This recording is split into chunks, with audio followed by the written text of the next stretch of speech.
नमस्कार, आप देख रहे हैं मिथिला दस्तक। आज हम Madhubani saint Paul school Harinagar पहुंचे हैं, जो मधुबनी से मात्र 2 किलोमीटर उत्तर में अवस्थित है। और आज टीचर्स डे के अवसर पर विद्यालय के प्रांगण में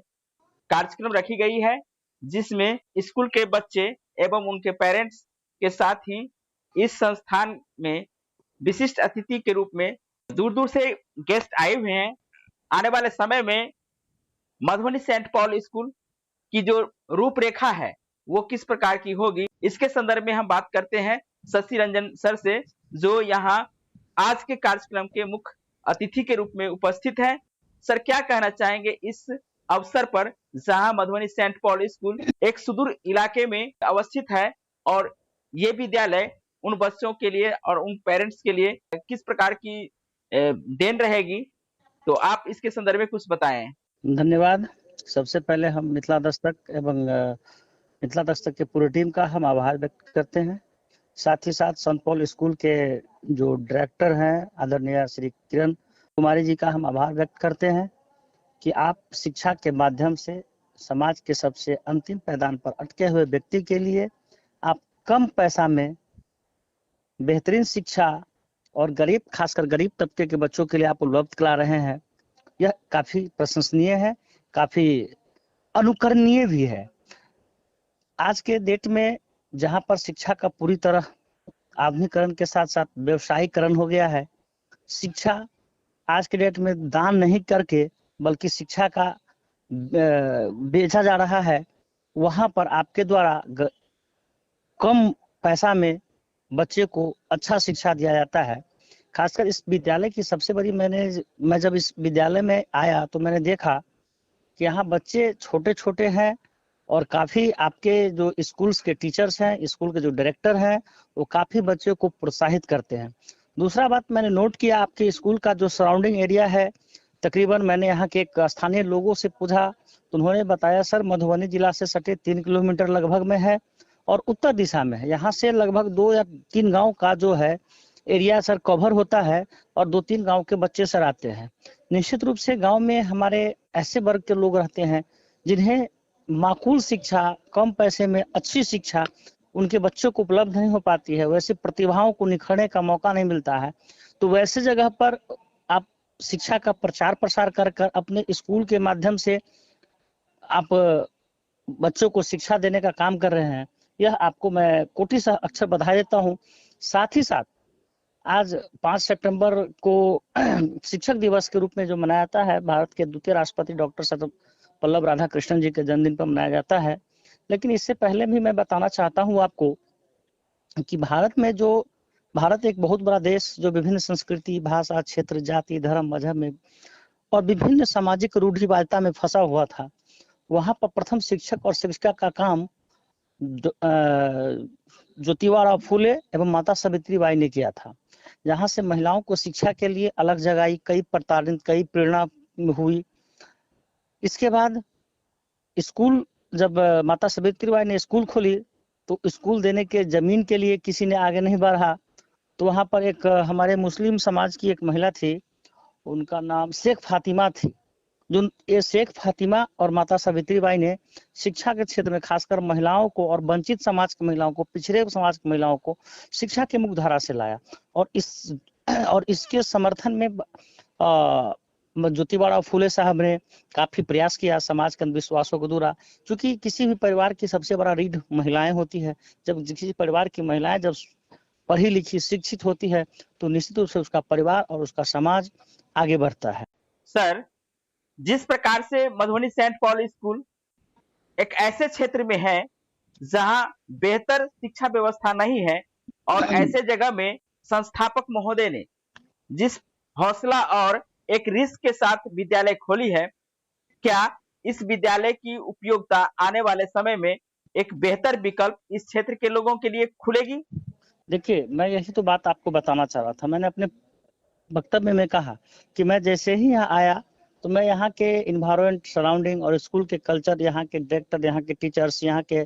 जो भी ऑनर्स है, मैं उनके बारे में बाहर से मैंने ज्ञात किया और मुझे यहाँ के जो बच्चे पढ़ते हैं उनके पेरेंट्स लोगों ने बताया और मुझे यह भी जानकारी मिली है कि आपके यहाँ इस स्कूल में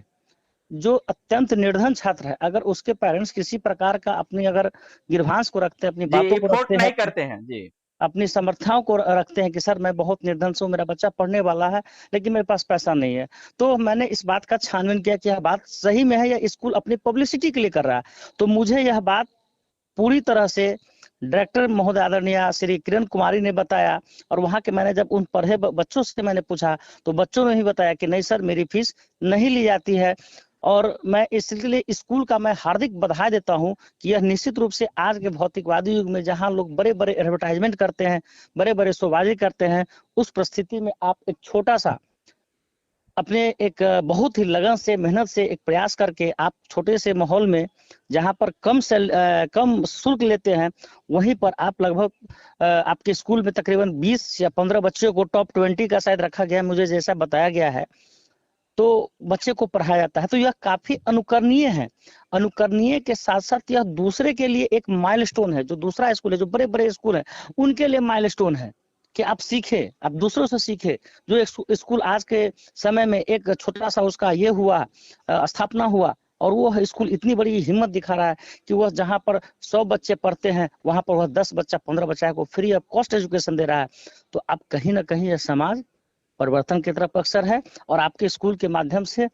निश्चित रूप से मैं अन्य जगहों पर जाऊंगा तो आपके जो इस संत पॉल स्कूल है यहाँ का, यहाँ के डायरेक्टर महोदया का मैं उदाहरण, और साथ साथ यहाँ के बच्चों के बारे में बताऊंगा कि मैं किसी स्कूल में एक समय में, आज टीचर्स डे के अवसर पर मैं जब एक मुख्य अतिथि के तौर पर मुझे जब आमंत्रित किया गया, तो मैंने चारों बरस से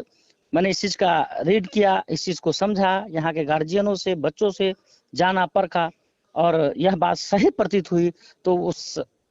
आसपास के जितने भी माताएं हैं, जितने भी वंचित वर्ग के बच्चे हैं, अगर उन्हें समस्याएं हैं तो हम उम्मीद करेंगे कि आप उनकी समस्याओं को देखेंगे और बच्चे को आप जो क्वालिटी बेस्ड एजुकेशन है आप वह देने का प्रयास करेंगे, आपका स्कूल देने का प्रयास करेगा। जैसा कि आप पहली बार मधुबनी सेंट पॉल स्कूल में प्रवेश किए और यहाँ की जो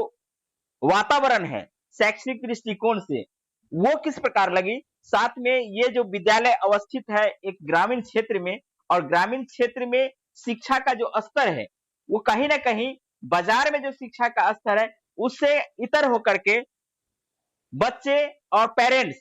इस बात को समझ नहीं पाते हैं कि बेहतर शिक्षा कहाँ मिलेगी। देखिए, मैं मिथिला दस्तक के चैनल के माध्यम से मैं आज कह रहा हूँ, आप लिख लीजिए, और आपके चैनल पर यह मिथिला दस्तक के चैनल पर रिकॉर्ड हो रहा है। आने वाले समय में निश्चित ही यह स्कूल अपने आप में एक आदर्श स्थापित करेगी, और यह स्कूल अपने आप में आदर्श के साथ साथ दूसरे स्कूल के लिए रोल मॉडल साबित होगा, और दूसरे स्कूल को यह सोचने पर यह स्कूल मजबूर करेगा कि जिस तरह यह स्कूल अपने एक जब इसका स्थापना हुआ उस पीरियड से यह वंचित समाज के बच्चों को, जो खासकर किसी वर्ग के हो, जो गरीब है, जरूरतमंद है, उन्हें फ्री एजुकेशन दे रहा है। तो मुझे पूरा विश्वास है कि आपके स्कूल को लोग आने वाले दिन में आदर्श मानेंगे। और ये मिथिला दस्तक के मैं चैनल पर पूरे ईमानदारी और पूरे मैं दावे के साथ कहता हूँ कि आने वाले दिन में यह स्कूल मधुबनी का ही नहीं बल्कि बिहार के लिए एक आइकॉन बनेगा कि किस तरह बच्चों को शिक्षा दिया जाए, कैसे इस बढ़ते शिक्षा का निजीकरण और आधुनिकरण में होते हुए कैसे समाज के सबसे सुदूर इलाकों में शिक्षा का जहाँ पिछड़ापन है वहाँ के बच्चों को बेस्ट क्वालिटी एजुकेशन दिया जाए। जो सुविधाएं हैं, पढ़ने का हो या खेलने का हो या माहौल का हो या वहाँ के वातावरण का हो, तो ये अपने आप में एक बहुत ही खूबसूरत चीज होता है जो आपके स्कूल में देखा गया। चाहे वातावरण का एनवायरनमेंट हो या बच्चे की डिसिप्लिन की बात हो या टीचर्स की बात हो, तो मैंने इस सारे चीज को रीड किया है। मैंने इस चीज को इससे पहले में मैं एक बार विजिट करने गया था तो मैंने देखा, लेकिन बतौर उस समय मैं एक किसी काम से गया था, लेकिन अब मैं पता नहीं ऐसा भी कभी मोड़ आता है जो आज के डेट में मैं इस स्कूल के आज के कार्यक्रम का मैं मुख्य अतिथि के तौर पर आया, और मिथिला दस्तक के चैनल के माध्यम से मैं यह बात बड़ी मजबूती के साथ रखता हूँ कि आने वाले दिन में स्कूल मधुबनी नहीं पर पूरे बिहार के अंदर यह एक अपना आइडियोलॉजी स्थापित करेगा और अपना एक आदर्श स्थापित करेगा, और इसका जो परिणाम आएगा वो काफी दूरगामी रहेगा, सफल परिणाम रहेगा। अंत में सर हम एक बात और पूछना चाहेंगे, जहां बड़े बड़े स्कूल मोटी मोटी रकम लेकर के वही शिक्षा देती है और कम शुल्क में, यहाँ तक कि मधुबनी सेंट पॉल स्कूल मात्र 300 से 400 रुपए लेकर के वही शिक्षा देती है जो बड़े-बड़े स्कूल 1500 से 2000 रुपए लेती है। दोनों के तुलना की जाए तो आपको क्या लगता है कि मधुबनी सेंट पॉल स्कूल इस परिस्थिति में रिस्क नहीं ले रही है क्या? देखिए, हर जीत के अंदर एक रिस्क होता है, जीवन भी एक रिस्क होता है। किसी आप व्यवसाय को करते हैं तो रिस्क होता है, आप कहीं चलते हैं तो रिस्क होता है, लेकिन आपने इतना बड़ा रिस्क लिया। आपके जो स्कूल के डायरेक्टर या महोदय आदरणीय श्री किरण कुमारी जी ने इतना बड़ा अपने समाज के बच्चों को बढ़ाने के लिए, देखिए उन्होंने जो एक टारगेट को सेट करा कि हमें समाज के बच्चों को देना है, हमें इससे लाभ नहीं कमाना है, हमें 10 आर्ट टीचर्स को रख के उसको एम्प्लॉयमेंट देना है, बाकी जो आएंगे शैक्षणिक योग्यता के अनुसार अपना ठीक है, घर में जो आया आया। और एक हम आपका जो स्कूल का मैंने जो आइडियोलॉजी देखा है वो एक माइलस्टोन स्थापित होगा ये आने वाले दिन में। तो मुझे सबसे अच्छी लगा कि आज के डेट में भी मैं बता रहा हूँ, जहाँ कोविड के कारण पूरा देश संक्रमित काल से गुजरा, वहां भी स्कूल बड़े स्कूल ने ऑनलाइन करा के मोटी रकम ऐठने का काम किया। वहीं पर संत पॉल स्कूल मात्र 300, 250, 400 और इवन कुछ बच्चे निःशुल्क। निश्चित रूप से मैं मिथिला दस्तक के माध्यम से बात बोल रहा हूँ और चैनल पर बोल रहा हूँ। 5 सितंबर शिक्षक दिवस के रूप में मैं दिवस के डे पर मैं बोल रहा हूँ कि आने वाले दिन में यह स्कूल अपने आप में एक आदर्श स्थापित बनेगा। थोड़ी सी परेशानियां तो जरूर होगी, लेकिन जहाँ शिक्षा का निजीकरण हो चुका है वहीं पर यह स्कूल सस्ती शिक्षा और क्वालिटी बेस्ड एजुकेशन और निर्धन बच्चों के लिए 2020 मतलब फ्री एजुकेशन भी है 20 बच्चों के लिए। तो ये अपने आप में गौरवान्वित है, दूसरे स्कूल को सीख लेना चाहिए संत पॉल स्कूल से। बहुत बहुत धन्यवाद सर, आप मिथिला दस्तक के माध्यम से मधुबनी सेंट पॉल स्कूल की खासियत को बताए हैं और मधुबनी सेंट पॉल स्कूल निश्चित रूप से आने वाले समय में एक बेहतर प्लेटफॉर्म उन बच्चों के लिए होगा जो मोटी रकम के बदले कम राशि दे करके अपनी शिक्षा ग्रहण कर सकेंगे और शिक्षा के माध्यम से अपनी ऊंचाइयों को छू सकेंगे। ऐसे में आपको बहुत बहुत धन्यवाद मिथिला दस्तक के माध्यम से, साथ में मधुबनी सेंट पॉल स्कूल के माध्यम से आपको मिलने दे रहे हैं, ताकि ये विद्यालय और आपका ये सजेशन निश्चित रूप से विद्यालय परिवार के लिए और समाज के बच्चों के लिए एक मील का पत्थर साबित होगा।